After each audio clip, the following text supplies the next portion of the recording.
And now, for your listening pleasure, here's Polizzi and Rose, covering the week of media, marketing, and digital content news. This Old Marketing. Take it away, boys.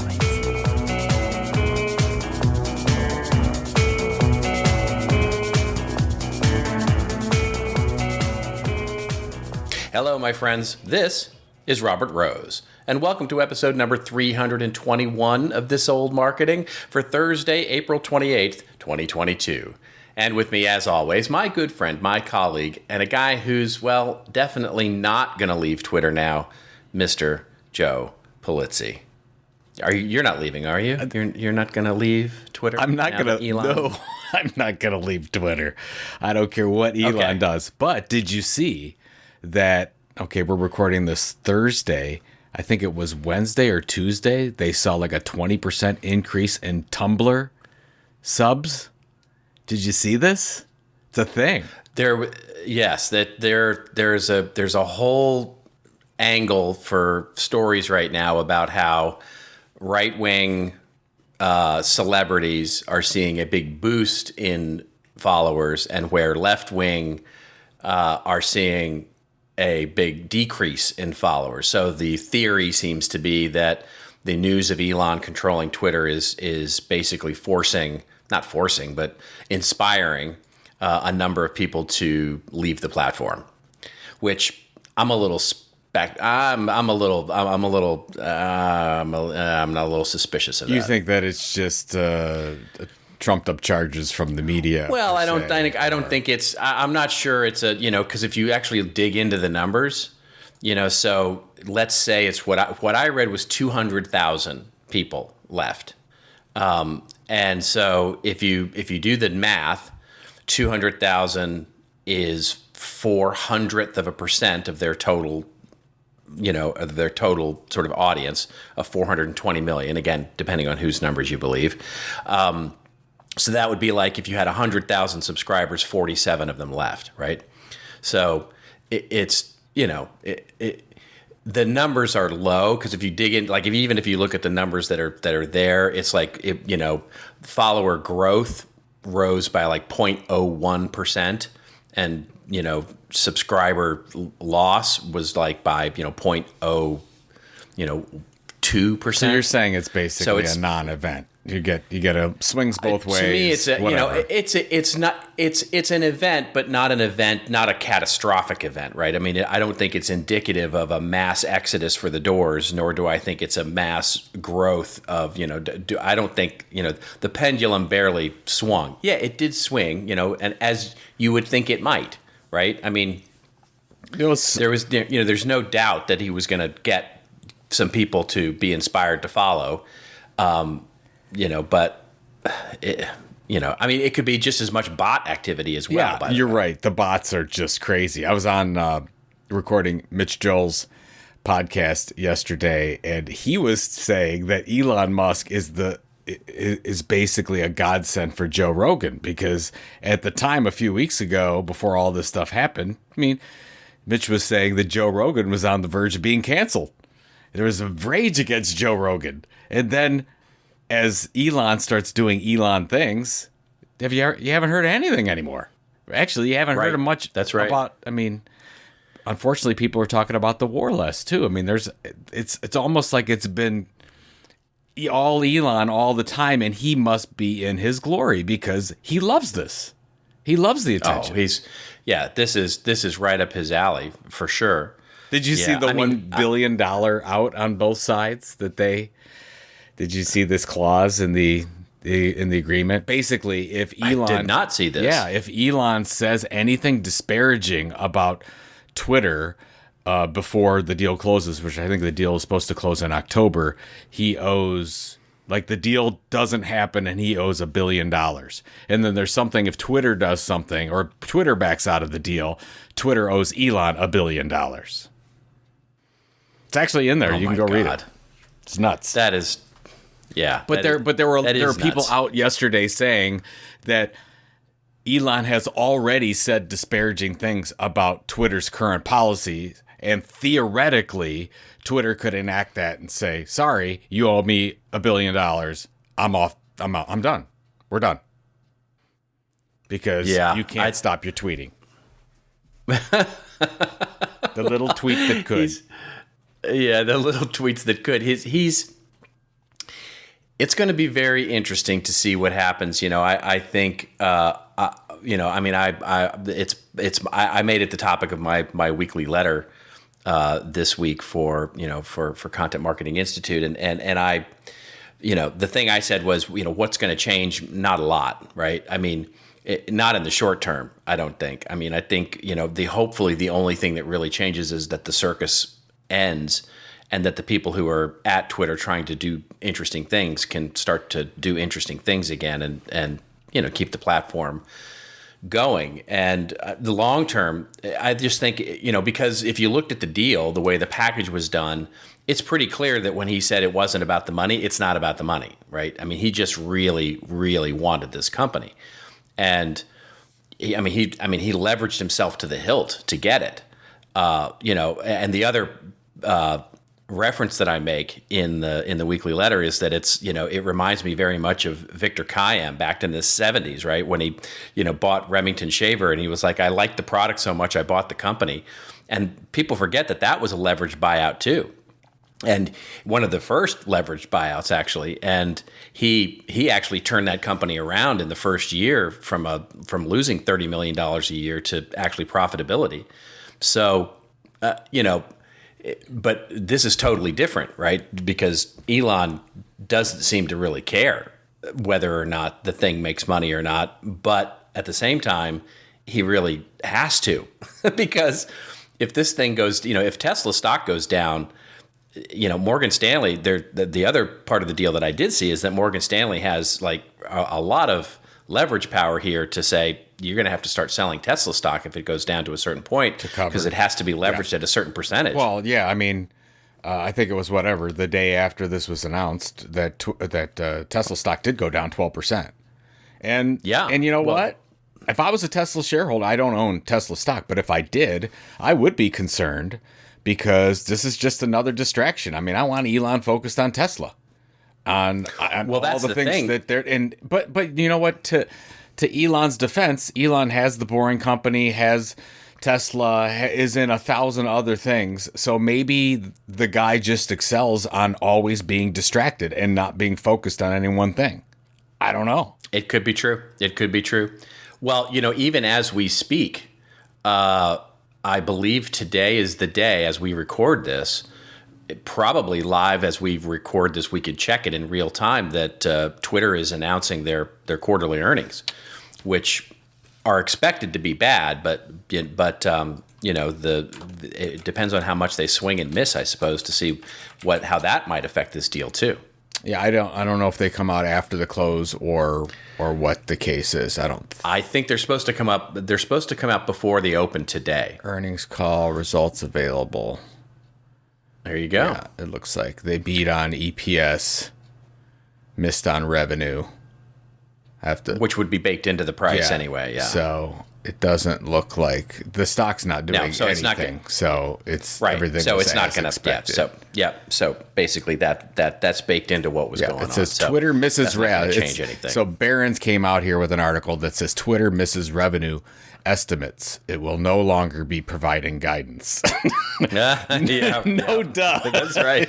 Of course it's not. Except on Twitter, you might get some guidance. But this is the thing that I was, because, well, first of all, I was completely wrong about this. I think I said on the last episode that Elon wouldn't buy it. It would be some VC company or somebody else that would come out. Yeah. And of course, I think somebody else on this show may have called it. Yeah. Yes. I mean, I will totally tip my hat to you on this one. The worst thing is my youngest sent me an email and said, "Dad, you're wrong. Look." I'm like, great. Like, I need that. I need my family members to call me out about my business predictions. But here's the math that I did. I was really looking at it, and you're right. He really wanted this, but I think it goes deeper than that because we've seen very famous people get kicked off of Twitter's platform for much less than Elon has done, right? That's right. So let's just put that out there. So theoretically, Twitter could have at some point blocked Elon and said, you're off the platform. And we know some very famous people, like former presidents, that the same thing happened, right? So, yes. So I was just doing the math. Elon has 86 million followers. I don't know how many of those are bots, but let's just say they're all real people. 86 million followers. He basically spent about $500 a follower so he would not get kicked off of his rented land. That's basically what he did. So now he has that owned media channel. He knows that's right. I mean, so we talk about the whole rented land thing all the time. Like, what, we don't have any control over it. Somebody kicks us off of Twitter or Facebook or Instagram. We can't do anything about it. We can complain, but who's going to listen? But Elon took it into his own hands and said, I'm not going to let that happen. I'm just going to buy the media. I'm going to buy the access like a number of other billionaires have done recently, like Jeff Bezos comes to mind, Warren Buffett, regional newspapers, Bloomberg. I mean, go down and on. You've got a lot of white male billionaires out there doing exactly what Elon just did. So, which, by the way, and as a side note, that's exactly how I ended my article this week, is to say, Elon learned the don't build your house on rented land, and basically took it literally. Yeah. And basically bought the land he was renting. And we all now have a new landlord for the space that we're renting on Twitter.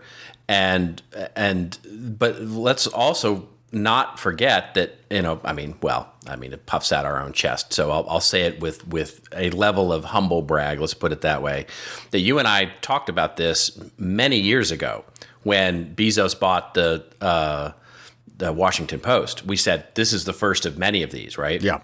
When we talked about Benioff buying Time, Bezos,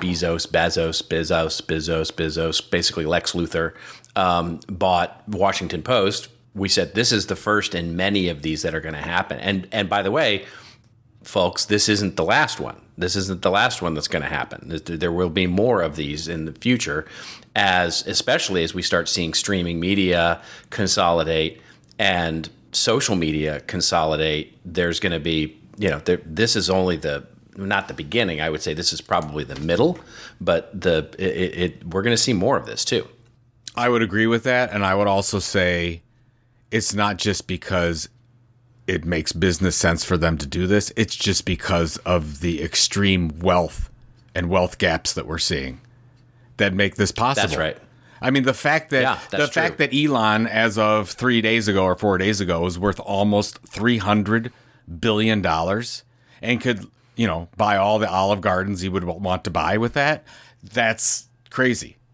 So we're at that point where you have an individual that can buy a company that's throwing off 3.5, that has revenue of $3.5 billion a year. That's great. That is nuts. So. Yeah. Well, it's going to have to make that much at least just to throw off enough cash to pay the interest rate on the credit card that he just took out to buy the company. So it's. But he doesn't. But money is still cheap right now. He can obviously get that cash if he needs to. He can do he can do half a dozen things that would make that happen. It's just a pain in the butt. He probably also doesn't want to pay the tax bill. So this is a lot easier for him to do it this way than selling all of his stock. Because then he has to pay probably 38% or so on the gains, between 20 and 38%, depending how smart his accountant is. Yeah, right. So this was the smart move for him to make. Why go through that hassle if he can get almost free money? Well, it's a lot of leverage. I mean, Is it? He's making, yes. It's not a lot of leverage when you look at how much he is worth. But it is, though, because that most of that worth is tied up in stock. And so if that stock, what you have to believe is that what happened to Netflix won't happen to Tesla.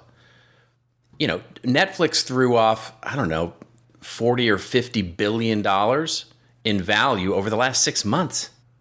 Look at Facebook. Look at what happened to Facebook. Yes. Facebook, with a couple of bad, earnings announcements and their sort of foray into the metaverse, has thrown off almost half their value. It's down, Facebook stock is down right now, I think, 60 or 70%. Yeah, something crazy. But what we have to believe is that's not going to happen to Tesla, right? So Tesla has a bad earnings, something happens, so many things could happen. And if you believe that Tesla stock could go down even by 40%, and Morgan Stanley goes, hey, we got to, do a thing here, and then Elon goes, okay, and sells some Tesla stock. Now Tesla shareholders see that he's selling Tesla stock. That triggers the market fear even more, brings down this, there's a lot that could happen that doesn't go Elon's way, is all I'm saying. You are right. There are a lot of things that could happen, although it should be noted that Tesla has come off their greatest quarter of earnings ever. It's defied gravity. Yeah, nobody doubt about ever it. expected this to happen.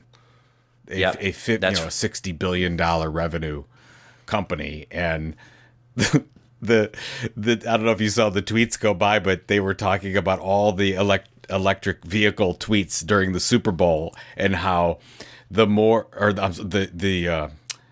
ads during the Super Bowl, and the more EV ads from other companies, they all go to Tesla.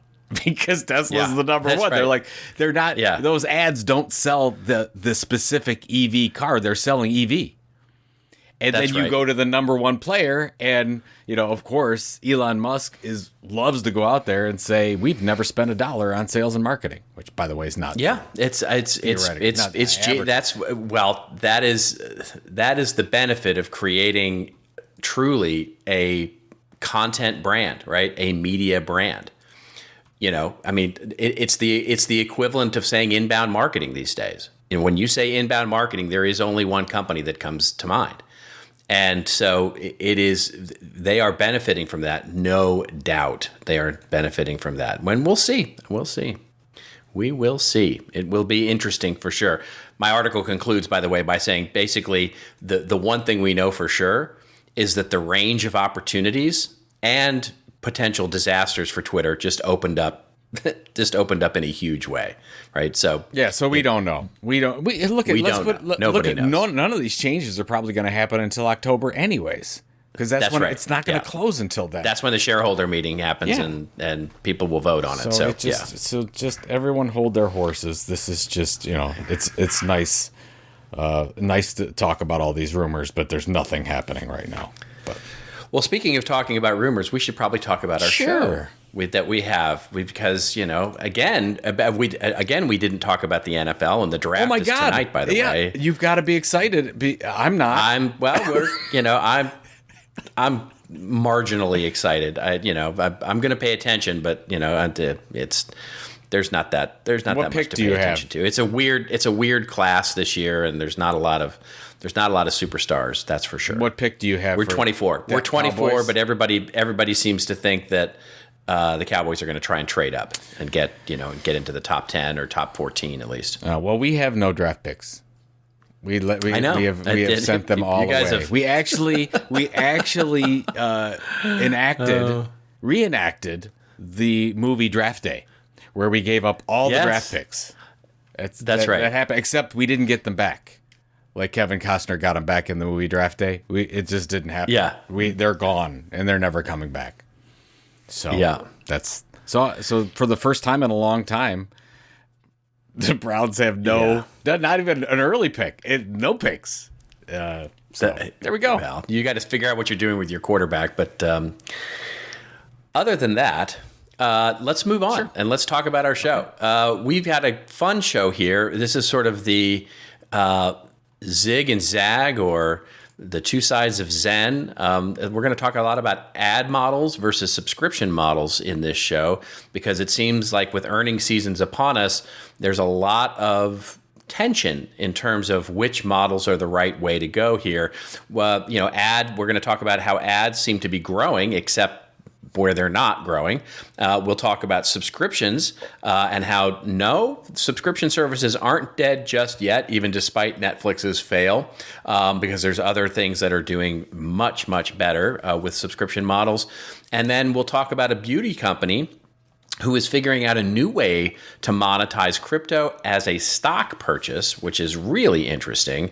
And if we have time, we'll cover how Instagram doesn't like your whole TikTok thing. And then I've got a rave on this very fascinating news site. I'll just tease it up by saying it's called Non-Fungible Testicles, which is just awesome.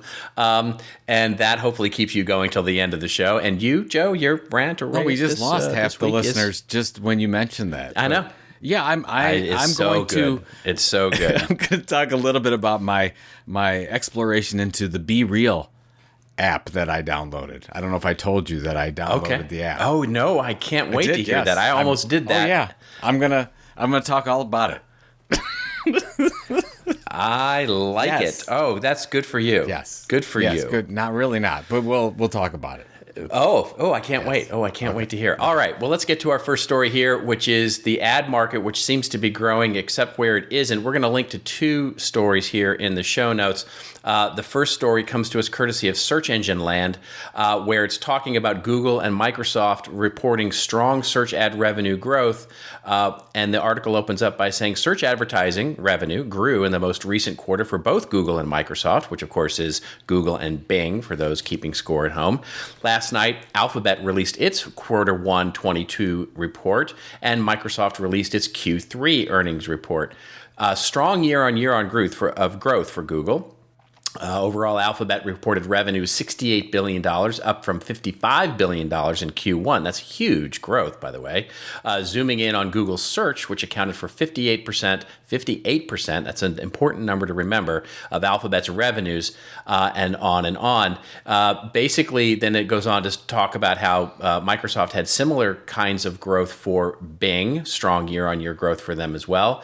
The sort of but and buried lead here is how poorly, however, the revenue growth for YouTube was in that idea. So there's some interesting challenges there, and there are other articles that are calling exceptions to that. And the one we'll link to in the show notes is from MediaPost, which talks about double-digit YouTube ad gains send Alphabet stock down, actually, because everybody's afraid of an ad recession.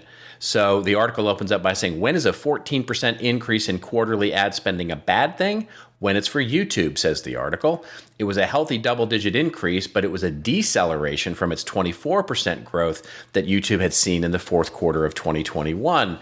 And the main reason Wall Street analysts attributed to the sell-off in parent Alphabet shares following the release of its first quarter result. So Google just crushed it, and then the stock went down because everybody's like, oh, YouTube sucks. What say you about all of this, sort of making sense of all these numbers from earnings and ad sales and the headlines that are saying ads growing and then ads are sucking? And what do you think? Well, as far as I can tell, if we're judging ad spend through, on the FANG companies, there's nothing wrong with advertising. The advertising is plentiful. I think we're in a golden age right now of advertising spend. It just depends on where you're spending that money. The problem seems to be TikTok. From what I'm looking at, if you look at what's going on with Meta and the user base and the watch time, and look at what's going on with YouTube, and okay, great. They didn't have 20% growth. They had 14% growth. Still not bad, but not growing like crazy. What's really going on here? I think that TikTok is just taking the lion's share of what's left. That's what I don't know if you're saying that. That's what I'm saying. Yeah. I think what we're seeing is a similar thing that happened about 5 or 6 years ago, I want to say 5, 6, 7 years ago, when we saw so much movie money move into Facebook. Yes. Where we saw Facebook's growth get huge, and we saw a real deceleration in things like Microsoft and Google, and it was basically money, and by the way, display ads on publishers. And we actually had many episodes of this show where we talked about how money was moving from smaller and smaller publishers into big companies, and it was really the sort of moving of money of digital. And if you talk to any major publisher, the BuzzFeeds of the world and major publishers, and they were saying, yeah, advertising is dead. But then you looked at Google and Facebook, and they were going, no, advertising is alive and well. And it was just money moving around. And at some point, it got to the point where Facebook and Google were 86% of the ad market, of the digital ad market. And when we see now is TikTok coming in and basically drinking Google's and more importantly Facebook's milkshake, and they are coming in and they are taking money away. And I would guess, I don't have any data to support this, that the deceleration in YouTube is all about TikTok. It's all about money moving from YouTube ads into TikTok, because that makes sense, right? Because search was always the driver in YouTube, and discovery is more of the TikTok model, and it's new enough that you can still get a lot of reach for your dollar on TikTok and really get a lot of engagement, and so your dollar just goes further. Well, and I agree, but also the experience on a TikTok or an Instagram is a different kind of ad experience than you're going to get with pre-roll and mid-roll, for the most part, on YouTube. Now, I know that YouTube's going with YouTube Shorts, and they're going to have an Instagram and a TikTok type experience as well. But it seems to me that most people don't mind that type of ad experience versus, oh my God, I got to sit through 60 seconds of pre-roll, and then, oh my God, I'm right into the good part of the video, and then I'm going to mid-roll. It's different. Right. That's right. It's different, and I think that, it is different. I think that you're seeing this, and it's weird. I don't know if you're seeing this in LA, but as I'm walking into, I was just at, I went into a Dave's Hot Chicken. So I went into a Dave's Hot Chicken for. Oh my God, you and your restaurant. I mean, I want to take you to a proper restaurant. No. I really do. So I've got to talk about this. So it was my youngest just turned 19. So happy birthday, Adam! Right. And we asked him, and he got to go to a Dave's Hot Chicken for his birthday. We asked him where he wanted to go for his birthday, and he wanted to go to a Dave's Hot Chicken. I didn't know anything about Dave's Hot Chicken, but there's 2 new locations here in Cleveland, which I guess are some of the first ones. His favorite streamer is Hassan Piker, and Hassan's favorite place is Dave's Hot Chicken. So that's why we ended up there. Anyways, long story short, I'm waiting for my Dave's Hot Chicken order to come, waiting for my extra mild, because I can't stand anything spicy. I'm with you. Light mild chicken to come, and I'm looking around. And, of course, I'm walking around to see what people are looking at on their phones, and every one of them's on TikTok.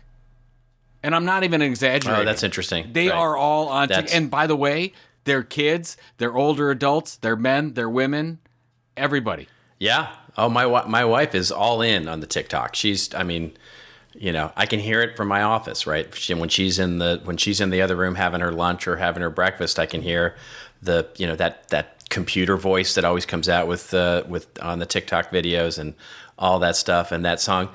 There's so many songs that are sort of get earworms in your head because they all use the same songs, and it's just I mean, it's crazy how much usage it has among, by the way, not just kids, but like you're saying, adults too. Yeah. So and that's the thing that surprised me. We knew that this was a Gen Z millennial type of thing, but I had no idea that my age group and older are getting into this TikTok thing, and it is out of control. So now that it's hitting the YouTubes of the world and the Metas of the world, doesn't surprise me at all. Yeah. And you're going to continue to see this. I would probably say that I don't see anything stopping TikTok from having the most extraordinary 2 to 3 year run of revenue growth that we've ever seen with any of the FANG companies. I really think that right now you're going to see 50, 60, 70% revenue growth coming out of TikTok. And where is that coming from? It's coming from YouTube. It's coming from Meta. Yeah. And that's why you're seeing the dip in those stock prices. It's a good time to be an ad salesperson at TikTok. Oh my God, yes, absolutely. You basically just have to have your browser open, and the orders are coming in. Fielding the request. Fantastic. Fascinating. All right, well then let's look at the other side of that coin, which is on the subscription side of the world, which is subscriptions versus ads, and maybe subscription services aren't dead quite yet. It's only mostly dead. Anyway, the first, we're going to link 3 stories here because there are 3 very interesting stories about subscription. The first is sort of coming back to our discussion of Twitter, is Twitter might go that way. This is something that has certainly been discussed ad nauseum on any of the Monday morning quarterbacking that's going on with regard to what Twitter's strategy should be. And by the way, everybody on social media has gone from being expert epidemiologists to expert, financial analysts for social media networking. I don't know about your Facebook feed. Yeah, it just happens that fast. We just all switch over to our new expertise. Anyway, this comes courtesy of MediaPost, and it's Twitter mulls ad-free platform. Do the TV networks benefit? So the article opens up by saying, could Twitter really make a transition to a world of subscriptions and leave advertising behind? And if so, who benefits from those ad dollars left on the table? Just a week ago, Netflix said it would do kind of the opposite, segue into a advertising-supported service while still maintaining a powerful subscription platform. So there are new players interested in changing vulnerable ad dollars. Now you have Elon Musk and buying his $44 billion toy. And has, by the way, that's not the editorial, that's my editorial. This all comes at a cost, and the article goes on to talk about how Twitter is now mulling the idea of a subscription-based platform. I think this is more of MediaPost putting words into Twitter's mouth more than it is actual anything that they're saying. But at the same time, this is a model that has been talked a lot about for Twitter, and we talked about it last week, about how both Joe and I would definitely pay. It leads us to a second story that we'll link to, which is from the Fix.media, news site that I just discovered that was really interesting, I thought, an interesting news site that I didn't know about anyway. I don't know how new the site actually is. And the article is called No, Subscriptions Aren't Doomed, Despite What Netflix and CNN Plus Signal to the Industry. The article starts off by saying the biggest media story of the week has been how Netflix lost subscribers. Not really sure that's the biggest media story of the week, but okay. All right, Dave. Anyway, second biggest was probably that Warner Brothers Discovery is shutting down CNN Plus. Not even sure that's the second biggest story. Anyway, on it goes to talk about how ostensibly what went wrong with Netflix and what went wrong with CNN Plus, and basically then the lessons learned here are that a number of experts then weigh in on his article and talk about how publishing to the subscription model isn't quite dead, and that there's actually a lot of evidence of the contrary. That is then supported with the third article that we will link to, which is Morning Brew, and this comes courtesy of CNBC, has now topped 4 million newsletter subscribers as it looks to start to expand its own footprint with mergers and acquisitions. So it's going to start acquiring things. By the way, I couldn't be happier for those guys. The Morning Brew, first of all, they put out an amazing product. Second of all, they just, I don't know them at all, but they just seem like really nice guys. And so it's nice to see the good guys winning, and they're just crushing it. They're just absolutely crushing it. Anyway, with all of that in mind, what do you have to say about the subscription model, my friend? Well, it's actually just on the Morning Brew thing. I knew that they sold out a portion to Insider, which is owned by Axel Springer. I did not realize that it was a majority of what they own, so I don't know what their ownership stake in Morning Brew is anymore. But what I thought was interesting is they let the owners continue to operate their own internal unit, and they basically can do whatever they want. So that's a really good thing. If you want to keep the founders along, give them a nice little side project they're passionate about, and away they go. And I think you've seen that happen. And a platform, basically a platform and money to do it, and resources, and give them a passion project. And then they also are sticking around the offices so that you can see that they're there and everybody's happy. Everybody's happy. Absolutely. Based on the trifecta of articles that you put forward, this is just, and I get why writers do this, but it's never all or nothing. Like, Twitter is not going to become completely ad-free platform. Look at the way the New York Times did. New York Times didn't say, "Oh my God, we're going to digital subscriptions. That's all we're going to do. We're going to get rid of everything else." No, they don't. They still sell advertising. They still do events. They still sell tchotchkes and merch and everything else that they do. They still got the games. They bought Wordle. There's many, many different things happening in a media company like this, and if you look at any, even small media company, but let's just say small to mid-sized media company, they have 6, 7, 8, 9, 10 different ways that they drive revenue.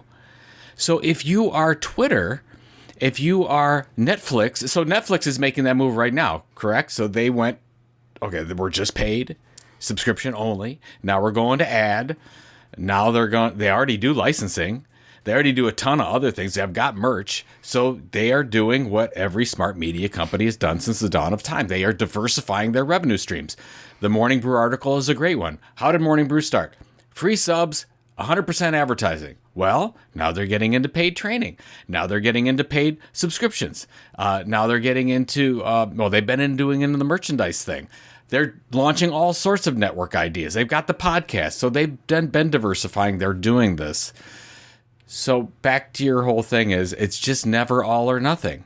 This is just a smart, whether you're a content entrepreneur or you're a media company, once you build a loyal audience, you generally have a 1 or 2 major revenue lines. And then once you get to a maturity level, then you diversify those lines out and you sell many different things. That's right. That's by the way, that's right. Almost every company on the planet. That's how they grow and operate. They don't just sell the same thing. 3M, you've used this example before. 3M, I think every 3 years they turn over 50% of their revenue to different products. Right. So we're just so fixated on, oh my God, is Twitter going to go ad free? Oh, is it going to be paid subscription? The answer is probably they're going to do all the things because that's what smart companies do. It's true. And that's especially true in the media business because every media business that is successful has a diversified revenue line. Yeah. That's just the way they work. And if we're to learn anything in this from, the one of the things that I often talk about is with clients is we often mistake what it means when, people like you and I say you need to operate more like a media company. What people hear is we need to market ourselves more like a media company. Yeah. And that's not what we're talking about. Because, by the way, media companies market themselves in just as siloed and horrible and ineffective way as everybody else does. And I know because I've worked for a media company and I know that. But what we're meaning is that how you develop the operations behind your content products.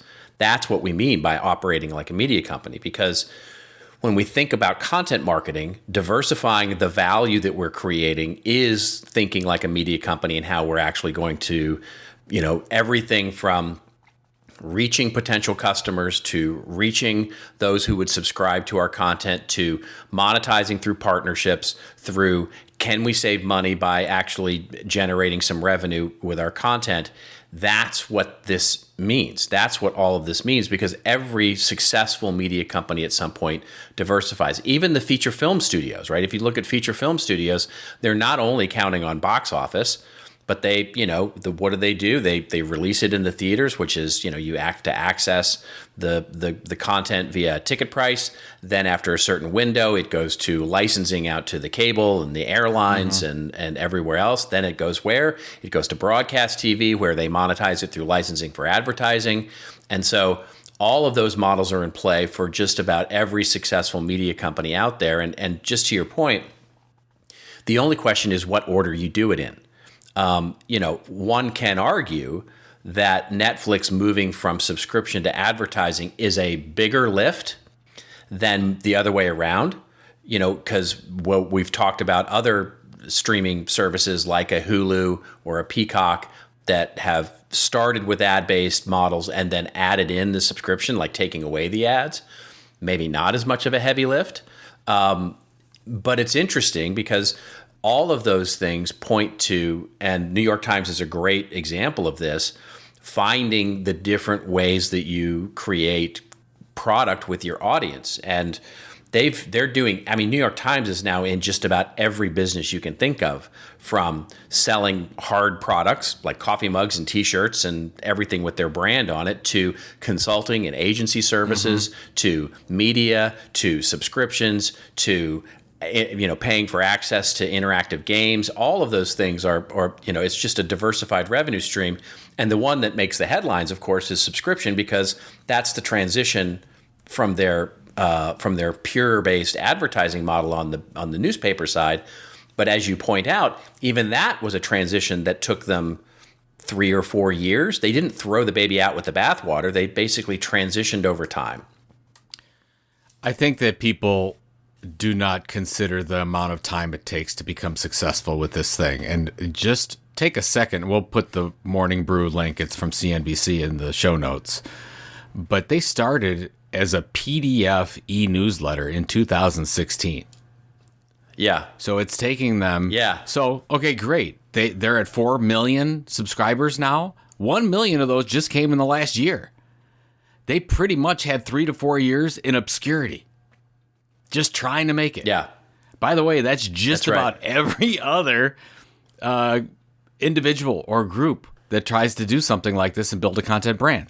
Whether you work for a large enterprise or whether you are working for yourself, it takes about 3 years to really hit a stride of, we can make money off of this. Whether you do so directly like a media company does, or whether you do so through selling more products or services, like you would consider more content marketing goals, if you will. Yeah. It takes that long. Well, and to your point, it takes that long with a content marketing platform as well. Yes. Right? We so often, and I've just watched this happen with so many businesses that we've worked with, the immediate expectations for results.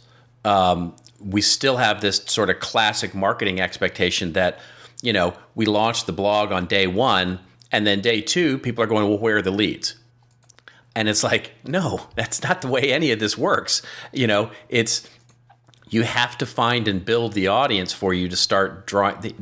The value is in the audience. It's not in the content.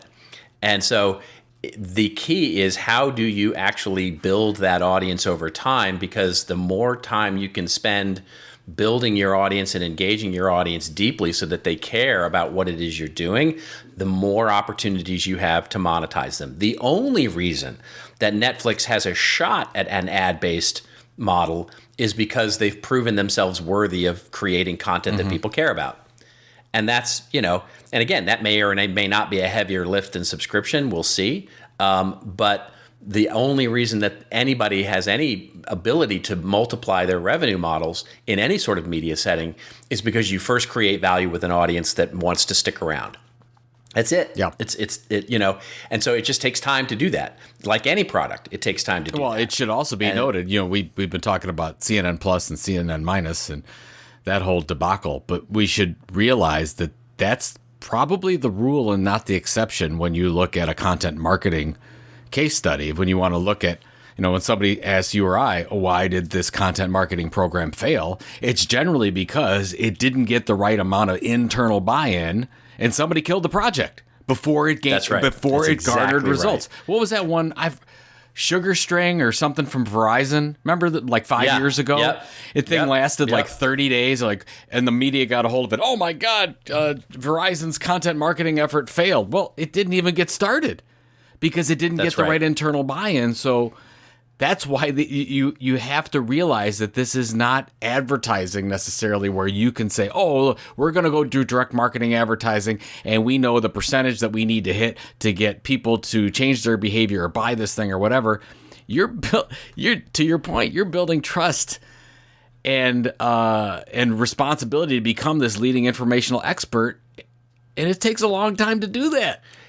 So you have to sell it internally first. And they didn't do that. That was when I see CNN Plus and everybody talking about, it failed and whatever, not the fit, discovery, buyout, whatever. All you need to look at is it didn't get the buy-in from the right executives and it was killed on start. That's right. It was dead before it even launched. Exactly right. That's for sure. And I don't know, did you hear Galloway talk about some of that? No, I don't think so. Which part? He's how it happened. He sort of broke down what went on with how it actually went down, and he found out through the media, by the way. So this thing was dead before, and he talked about how the two CEOs Discovery and of Warner and the the sort of approval of CNN Plus. Basically, the way he related is that CNN Plus sort of stuck up the middle finger and said, "We're doing this whether you acquire the company or not." And Discovery was like, "All right, got it. Go do what you're going to do." And then basically when they launched and the deal went down, the Discovery people went, "Yeah, bye-bye. New sheriff in town, you're done." So you're right on the money if you believe what had the way Galloway sort of related is it didn't have internal buy-in from the beginning. Yes. And basically everybody, and what Galloway was so mad about was that the money had already been spent. As he said, everybody's going to get paid. And so this was literally an FU, sort of, you didn't get internal buy-in because they basically said, we don't care about the money, we're killing it. And we think it's a bad idea. So it doesn't even matter if you get the money. If you don't continue to get the buy-in, you're looking at something that can be dead on arrival. Because if it doesn't get the support, exactly, then you're not going to, you can launch the blog, but it doesn't matter at that point because you've got to have the operational management of it to make it successful. It's so weird. I mean, I just look at some of these articles so differently than some other people just because you and I have been talking about this stuff so long. When it says they only got 150,000 paid subscribers in the first 2 weeks. And I'm like, wow, that's pretty good. It's like, yeah. You got 150,000 people to pay for this service that didn't exist 2 weeks ago? Wow. That's right. Who set up those expectations for it to fail? Well, we know. We know management wanted it to fail. So yeah, let's make it look bad. It didn't matter. And in fact, Galloway hypothesized his conspiracy theory is that the negative news that you saw was actually leaked by Discovery. He thinks that the bad news was, he said they wanted air cover to be able to say why they killed it. And this was their way of saying that, so that the new CEO could say to Wall Street, we're already making changes, right? New sheriffs in town, because they have many, many, many, many, many, many, many more problems than a little streaming service called CNN yes, Plus. Yes. But we'll see how many more actions they take, but that was the whole thing about this. It had nothing to do with its success, the quality of the content, or anything like that. It was dead on arrival. Yeah, you don't.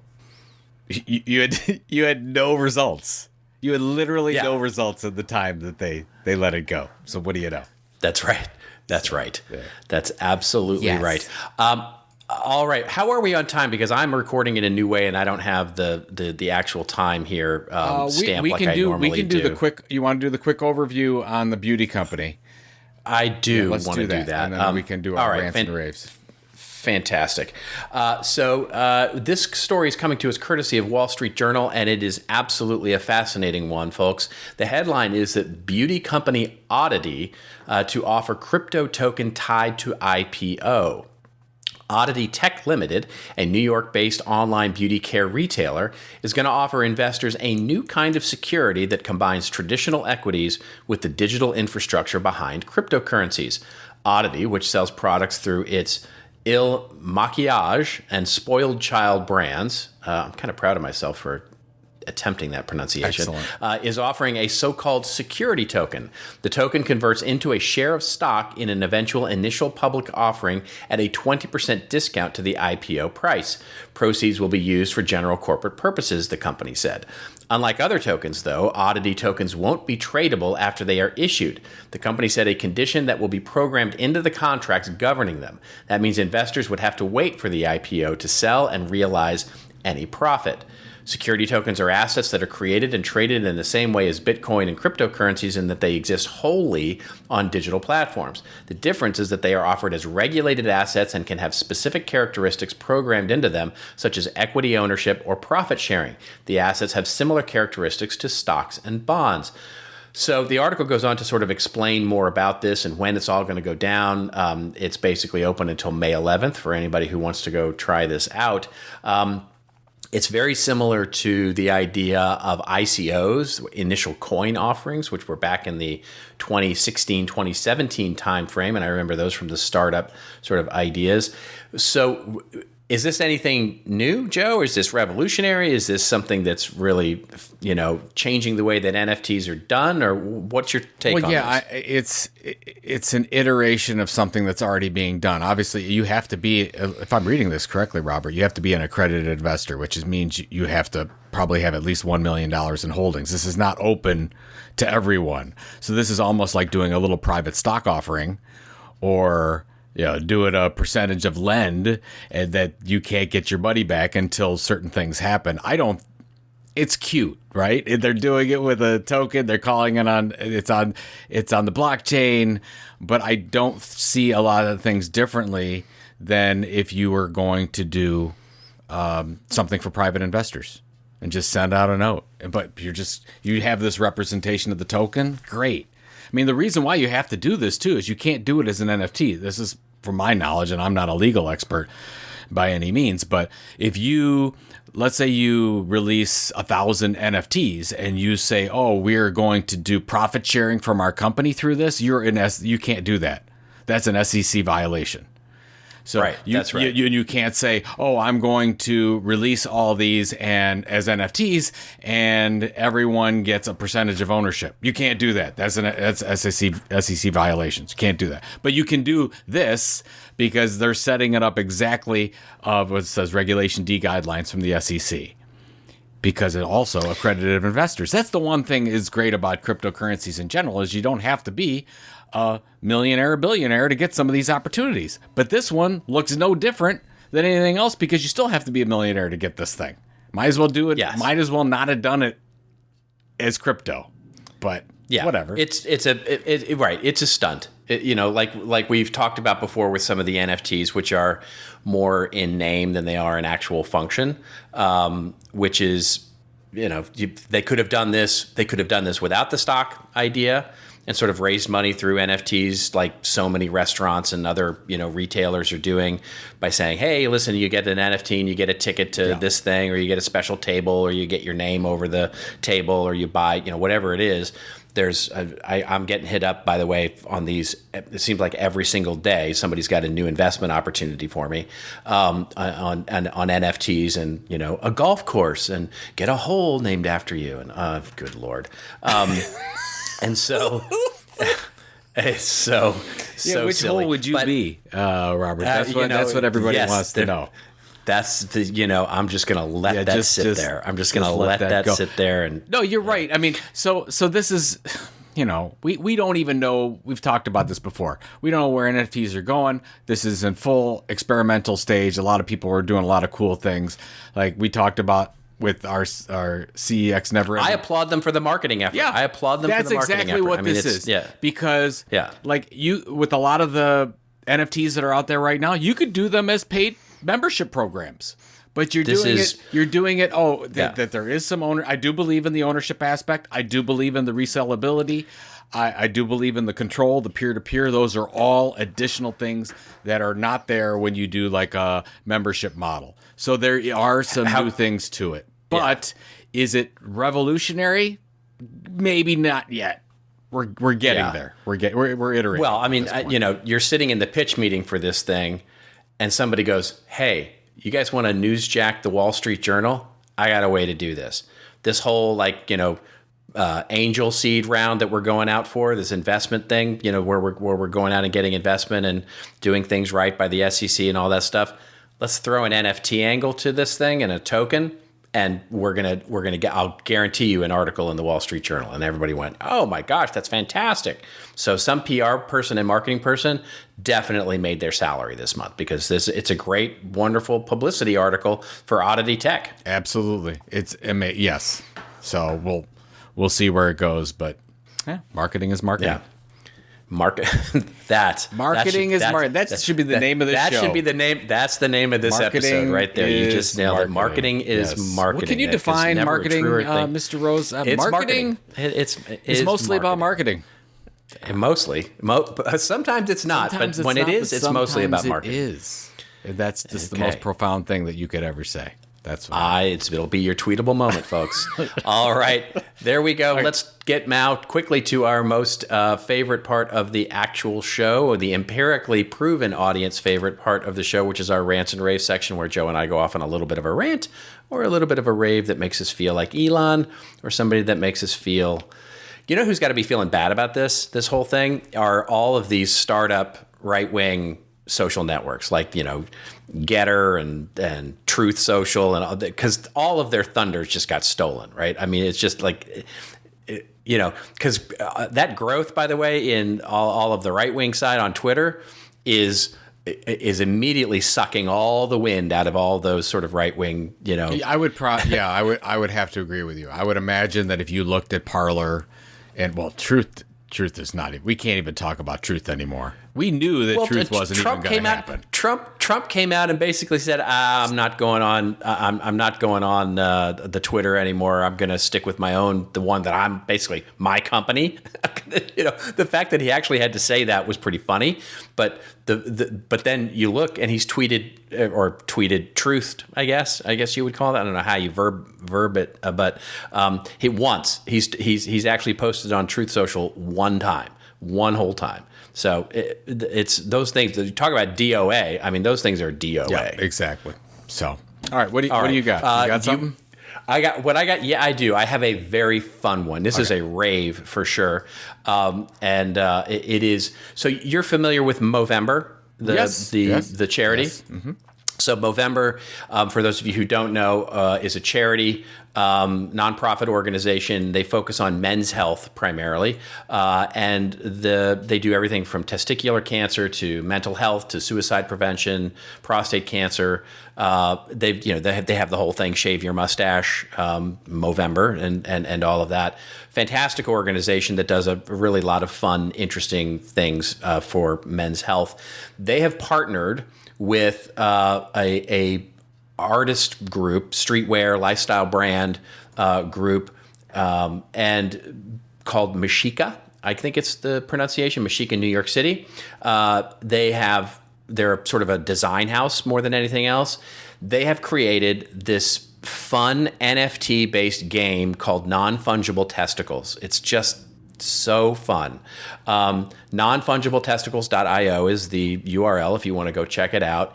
They're minting NFTs as a game, and so the way it works is you go and you sign up through it's a Solana wallet that you'll need. And you go and sign up for this thing. And basically the game is from now till July 3rd, which is when the game ends. You have to check your NFT. You have to check your testicles once a week. And if you don't, it loses traits. It loses sort of features and becomes less valuable, I guess, is the way to say it. And so then it's a game that you play, and then at the end on July 3rd, they'll end the game and the whole thing. And the whole thing basically is around checking yourself, right? And it's you're supposed to, as a man, you're supposed to check yourself in the shower for cancer. And it's a great ways raise awareness around testicular cancer as a fun way to do it, taking advantage of the NFT thing. And on July 3rd, they're going to be doing something. They haven't quite said. The roadmap goes out till July 3rd, where they said their game will be over, but they have more fun things planned.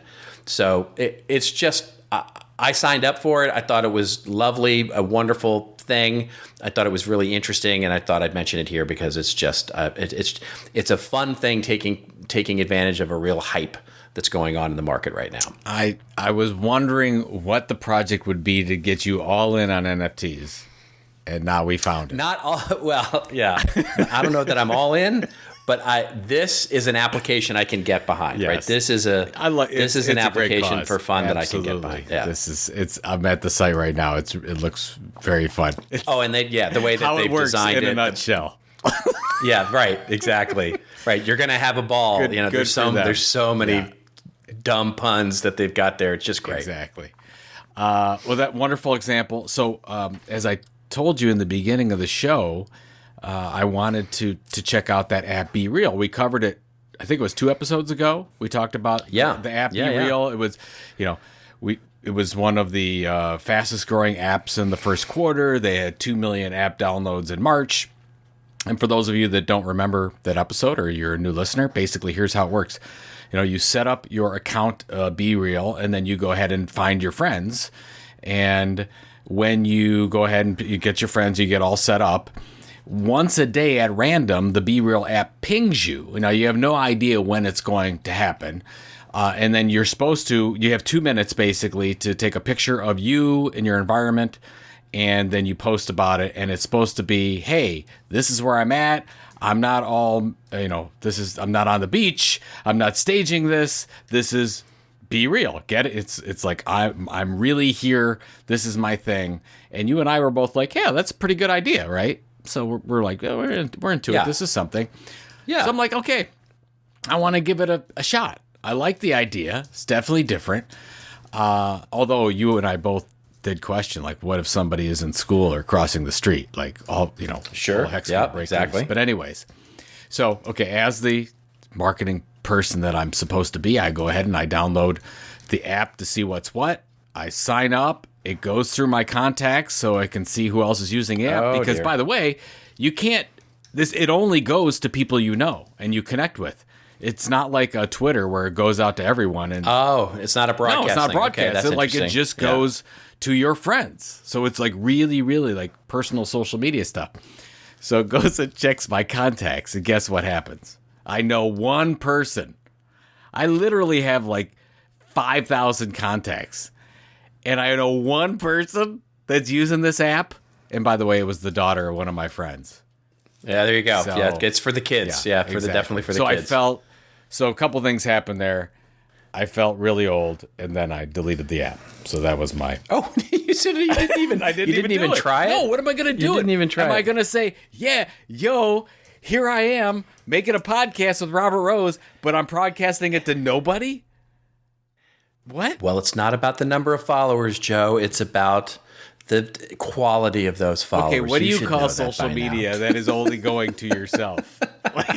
This is... Yeah. It's something. There's probably something around non-fungible testicles there, but that's exactly what I was going to say. So, anyways, maybe someday when I know people, like you and I could probably get on it, that we could send posts to each other. But we already text, so what's the deal? That's right. Yeah, we already have that social network. It's called our text messaging app. Yeah. So, anyways, that's my story. All right. Well, I'm going to see you next week. That's right. In person, in real life. So we're actually going to be able to see each other. I head on a plane tomorrow for Phoenix, Arizona. Creator Economy Expo starts By the time I get to Phoenix, yes, she'll be waiting. It should be fun. We know a lot of our friends are going to be there.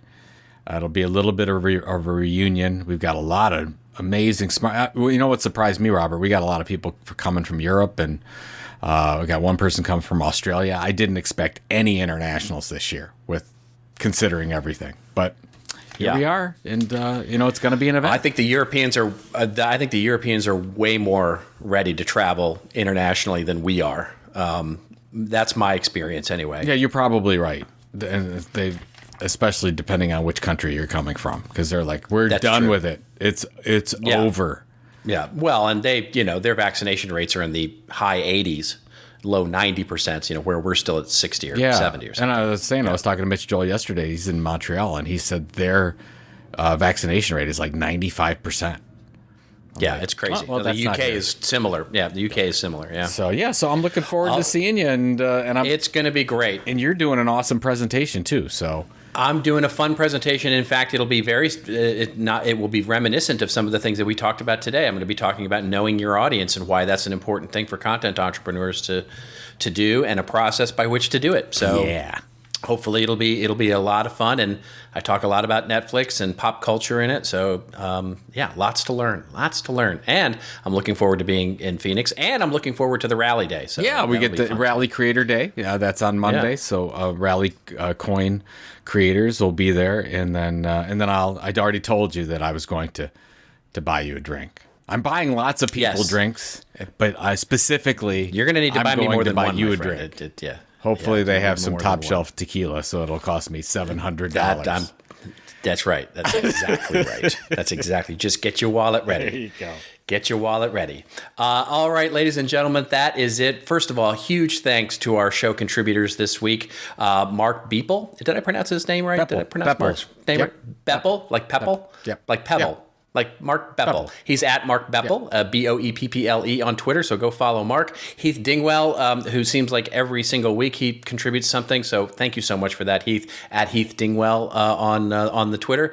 And for sending over the wonderful non-fungible-testicles.io, I have to thank my friend Tim Walters, at Tim_Walters, Dr. Tim Walters, that is, for anybody else. Thank you, Tim, for that. That is a wonderful, wonderful site, and I've signed up for it.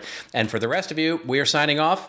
Until we see you and hear you next week at the wonderful CEX. I'm still waiting to understand whether that's sex or checks or kex, but we'll get some definitive answers on that. I know. Yeah, exactly. In the meantime, if you want to get all the goodness of this podcast show notes or dive into any of the other 320 episodes, just get on over to our website at thisoldmarketing.site. Remember, hashtag us up. We love those story suggestions. It helps me put the show together. It helps us actually have something to talk about. Hashtag us up at This Old Marketing. And until we meet again next week, just remember, it's your story to tell. Tell it well. See you next week on This Old Marketing.